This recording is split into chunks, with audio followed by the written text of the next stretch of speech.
Vamos a hablar un poquito de Cuba y de economía. La Feria Internacional de La Habana es la principal bolsa comercial de Cuba.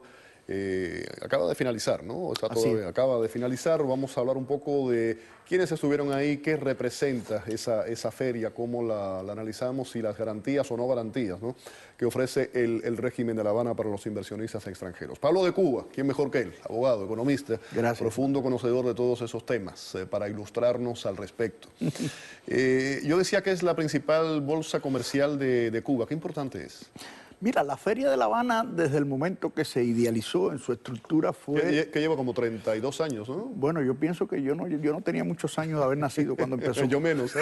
Seguro. Y los resultados yo creo que no han cambiado mucho. Siempre se concibió como un foro para atraer, primero para mostrar las realidades del desarrollo comercial cubano, las realidades de la Revolución Cubana y la capacidad de recibir o dar comercio. Desde el inicio fue eso, fue esa idea, y tras bambalinas empezar a tener una serie de instituciones que se iban acercando a Cuba para demostrar a nivel internacional. Todo eso comienza a raíz del colapso del bloque soviético, ¿no? Antes. ¿Antes? Antes. Inicialmente era un pedacito en Pavespo, se llamó así, se hizo ese pedazo allí. Y después fue creciendo y se tuvo que desarrollar mucho más. Desde el Palacio de las Convenciones se hizo un gran lugar que se llama así Pavespo.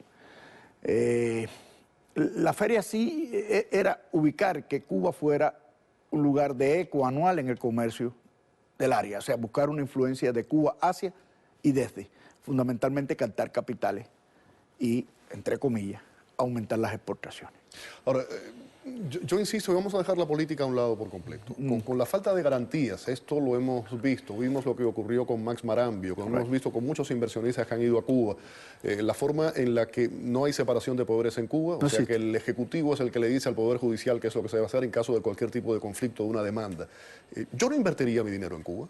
Fuera de política, vamos a dejar la política aparte. Cerremos la política. ¿Cómo un inversionista, una persona que se supone que sabe dónde poner su dinero, va a Cuba? ¿Por qué lo hace? Bueno, hay un principio que yo he reiterado mucho. La mayoría de los capitales y de los inversionistas que han aterrizado en Cuba no son oportunos, son muy oportunistas.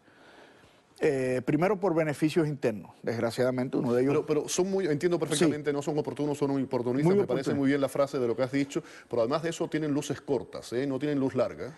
Hay que tener en cuenta que Cuba ha dado espacio, y te lo voy a reiterar así, ha dado espacio para que en poco tiempo muchas personas de muy bajo capital retornen varias veces su capital.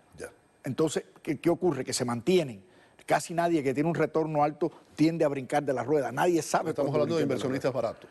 Desde los baratos, como se empezó inicialmente, hasta un poquito más caro. Porque a veces vemos los hoteles, pero tenemos que acordarnos que en los hoteles lo que hay es más management. ¿Hay un límite de inversión en todo esto?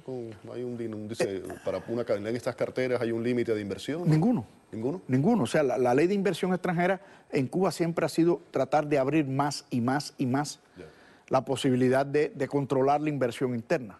Pero en sí, como país no es atrayente. Cuba no es un país, al no existir un Estado de Derecho racional, no va a ser atrayente a colocar el dinero. Brasil, ¿qué importante fue en esta feria? Brasil siempre ha sido un país muy atrayente. El que tuvo más representaciones fue España. Pero uno de los récords siempre ha sido España y Canadá. España y Canadá. De feria en feria era buscar cuántas empresas más existían y cuál era la que tenía mayor representación.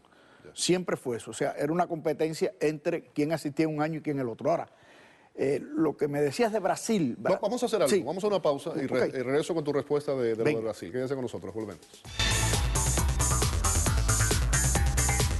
Bueno, seguimos aquí con Pablo de Cuba hablando de la Feria Internacional de La Habana, la economía en la isla, los inversionistas. Brasil, lo habíamos dejado en el aire. Brasil siempre ha sido un país muy atrayente, te explicaba, para Cuba. O sea, tenemos que empezar diciendo que Brasil fue el primer monstruo de los países emergentes, que cuando la locura de la deuda externa cubana no hay quien la pague y no hay quien la cobre, por obra y gracia de la mentalidad de Fidel, dijo, no, yo en esa no entro. Y es hoy por hoy aquel que determina pautas. Importa muchas cosas de Cuba, inclusive no se atiene a muchas regulaciones para medicamentos y todo. Y ahora tiene ideas de aumentar las exportaciones hacia Cuba. O sea, Brasil es un monstruo, es un país, uno de las economías emergentes más fuertes. Por los datos que tengo, Pablo, esta feria el año pasado generó pues, ganancias o entradas, digamos, de 97 millones de dólares. ¿Es productiva? Si uno ve lo que genera la firma de los contratos, firma de contratos, en la feria es algo un poco ridículo, ¿no? Porque tú vas a decir, bueno, una economía como Cuba por 97 millones de dólares es un apagón permanente, o sea, no va a haber un pequeño alumbrón mensual, es algo ridículo, ¿no? Pero es parte de las estadísticas del asombro de la publicidad cubana. Vuelvo y te reitero, las ferias de comercio son en el mundo entero algo muy atrayente. Ahora, el problema de la feria cubana es que la realidad nunca ha tenido un resultado positivo durante muchos años.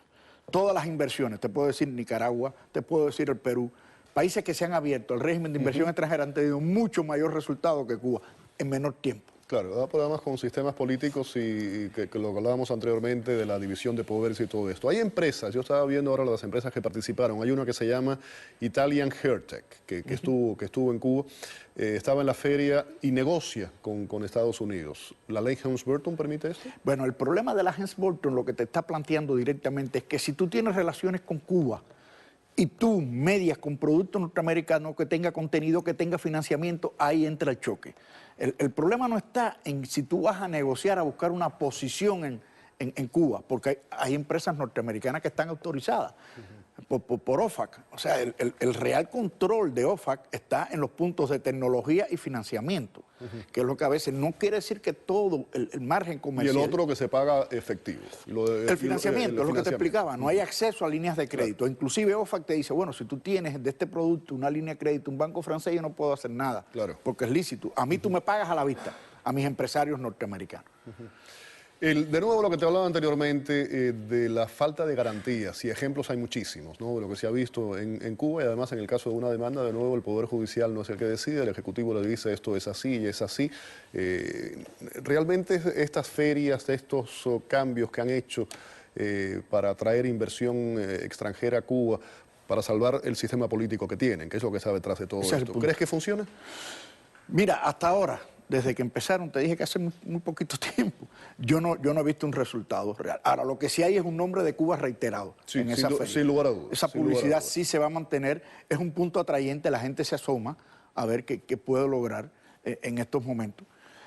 Pienso que muchos países han demostrado, sin necesidad de establecer tantas estructuras de control como existe en Cuba. Acuérdate que la inversión extranjera en Cuba es potestativa de un gobierno, sin duda, del Estado, no es potestativa de un proceso administrativo legal, no, es potestativa del gobierno. Entonces la voluntad política prima en todas estas relaciones. Y además, de hecho, de todo lo de la economía está precisamente supeditado a esa voluntad política. No existe nada en Cuba que no tenga voluntad política, sea cual sea. Tengo que irme, Pablo. Gracias por haber estado aquí en el programa. Un placer.